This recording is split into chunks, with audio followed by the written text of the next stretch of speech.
12시에 많은 참여 바랍니다.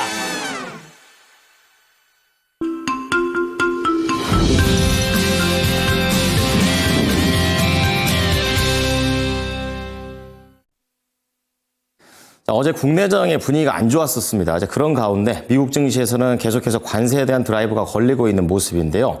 오늘도 개장 전에 봐야 될 이슈들을 좀 더 자세하게 살펴보도록 하겠습니다. 자, 첫 번째 소식은요.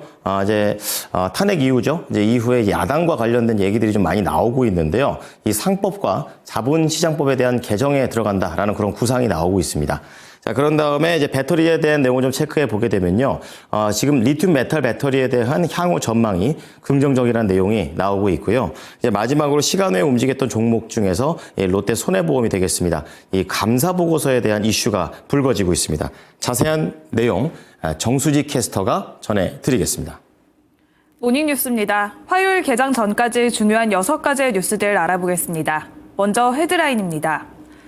더불어민주당이 세종특별자치시로 행정수도를 이전하기 위해 법 개정을 추진합니다. 더불어민주당이 상법 개정안 재의결을 위해서 배임죄 완화 등을 재검토하고 있습니다. 정철동 LG 디스플레이 사장이 자사주 만주를 장내 매입했습니다. 전고체 배터리 시장 규모가 최대 470억 달러까지 성장할 것이란 전망이 나왔습니다. 유한양행의 차세대 신약이 임상 2분의 1상에 돌입합니다. 롯데 손해보험이 지급 여력 감사 보고서를 기한 내 제출하지 않은 것으로 확인됐습니다. 먼저 첫 번째 뉴스입니다. 더불어민주당이 세종특별자치시로 행정수도를 이전하기 위해 법 개정을 추진합니다. 2003년 노무현 정부 이후 22년 만에 행정수도 이전을 재추진하는 것으로서 특히 조기 대선 국면과 맞물려서 민주당의 공약으로 검토될 가능성이 커 주목되고 있습니다.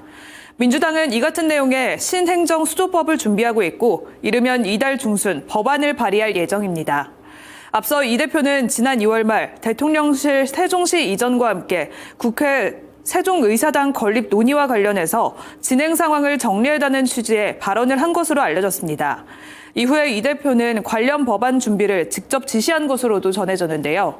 특히 당 일각에서는 정권 교체에 성공할 경우 대통령 집무실을 세종으로 이전하는 방안이 거론되고 있습니다. 다만 행정수도 이전은 노무현 정부 당시 이미 헌법재판소의 위헌 결정을 받은 바가 있어서 민주당이 실제로 조기 대선 공약으로 이를 추진할지는 논란도 예상되고 있습니다. 관련주들의 흐름이 시간에서 주목을 받았는데요. 계룡건설이 1.9% 상승했고 프롬파스트도 시간에서 추가 상승이 이뤄졌습니다. 흐름 살펴보도록 하겠습니다. 프롬파스트는 추가 상승이 나왔는데요. 1.57% 상승했습니다. 오늘 정규장에서 세종시 관련주들의 흐름까지 체크해 보시길 바랍니다. 이어서 두 번째 뉴스입니다. 더불어민주당이 상법 개정안 재의결을 위해서 배임죄 완화 등을 재검토하고 있다는 소식이 전해졌습니다. 여기에 더해 이사의 주주 충실 의무를 자본시장법 개정을 통해서 구체화하는 안을 동시에 추진 중인데요. 7일 정치권에 따르면 민주당은 이르면 다음 주 제2요구권이 행사된 상법 개정안에 대한 재의결 절차를 추진할 예정입니다. 이와 함께 자본시장법 개정을 투트랙으로 추진해서 주주 충실 의무를 구체화할 계획입니다. M&A뿐만 아니라 유상증자와 기타 자본거래 등으로 소액주주의 보호 범위를 확대하려는 것으로 파악됐습니다. 민주당은 재표결에서 상법 개정안이 부결돼 폐기될 경우에는 집중투표제 등을 포함해서 재추진할 계획이라고 알렸습니다. 관계자는 향후 민주당의 대선 공약으로 추진될 가능성이 크다며 상법 개정 시에는 지주사와 규제 민감주들이 수혜를 볼 수 있을 것으로 전망되고 있습니다. 관련 주들의 흐름 뉴스와 함께 체크해 보시길 바랍니다. 이어서 세 번째 뉴스입니다. 정철동 LG 디스플레이 사장이 자사주 만주를 장내 매입했습니다. 7일 금융감독원에 따르면 정 사장은 지난 3일 자사주 1000주를 장내 매수했습니다. 금액으로는 8,282만 원어치인데요. 정 사장은 지난해 3월 유상증자 참여를 비롯해서 꾸준히 자사주를 매입해오고 있는데 이번 신규 취득으로 총 6만 주의 자사주를 보유하게 됐습니다. 자사주 매입은 책임 경영과 주가 부양과 함께 사업 체질 개선 그리고 미래 성장에 대한 자신감을 시장에 보여주기 위한 취지라는 게 사측의 설명입니다. 작년 한 해 5,606억 원의 영업 손실을 기록한 LG 디스플레이는 올해 OLED 사업 구조의 고도화와 함께 운영의 효율화로 흑자 전환을 할 것이란 전망이 나오고 있습니다. 이어서 네 번째 뉴스입니다. 리튬 메탈 음극을 적용한 전고체 배터리 시장 규모가 오는 2035년 최대 470억 달러, 하나로는 약 68조 원까지 성장할 것이란 전망이 나왔습니다. 작년과 비교해서 235배 증가한 수치인데요. S&E 리서치는 7일 관련 리포트를 통해서 전고체 배터리 시장 규모는 지난해 2억 달러에 불과했지만 2035년에는 보수적 관점에선 320억 달러, 낙관적 관점에선 470억 달러로 관측된다고 밝혔습니다. 전고체 배터리의 가격은 1kW시당 120달러로 전망했는데요. 전기차와 항공 모빌리티 등 고에너지 응용 분야 중심의 기술 수요 확대에 머물러서 리튬 메탈 음극의 상용화의 가시화에 따라서 전망치를 상향했다고 전했습니다. 관련주들의 흐름까지 체크해 보시길 바랍니다. 이어서 6번째 뉴스입니다.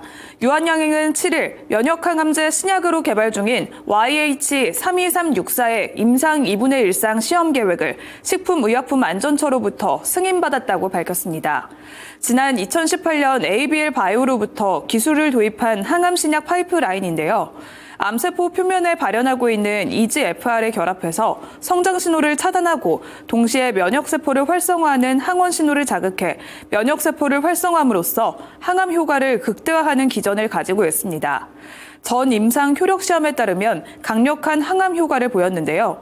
식약처에서 승인받은 이번 연구는 사람에게 처음으로 투약하는 임상 2분의 1상으로 알려져 있습니다. 임상 결과까지 주시해 보시면 좋을 것 같습니다. 이어서 마지막 뉴스입니다. 롯데 손해보험이 보험업권에서 유일하게 지급 여력 감사 보고서를 기한 내 제출하지 않은 것으로 확인됐습니다. 모든 보험사는 매년 3월 말까지 외부 감사인의 감사 의견이 담긴 보고서를 공개해야 하는데 롯데 손보는 기한을 일주일 넘겼습니다. 회사가 제시한 자본 비율 신뢰도에 의문이 제기되고 있는 건데요. 롯데 손보는 외부 감사인의 감사 의견을 받지 못해 감사 보고서를 제출하지 못했고 첨부 문건인 재무상태표만 냈습니다. 관 기자는 회계 처리 방식을 두고 감사인과 회사 간의 의견 조율이 끝나지 않았다며 현재 회사가 제시한 숫자는 외부에서 검증받지 않아 100% 신뢰하기 어렵다고 지적했습니다. 시간에서 롯데 손해보험이 조정 흐름을 보였는데요. 흐름 살펴보도록 하겠습니다. 롯데 손해보험은 장 마감 후 시간외 거래에서 3.65% 하락한 1,610원에 마감을 했습니다. 오늘 정규장의 흐름까지 체크해 보시길 바랍니다. 이상 6가지 모닝뉴스 전해드렸습니다.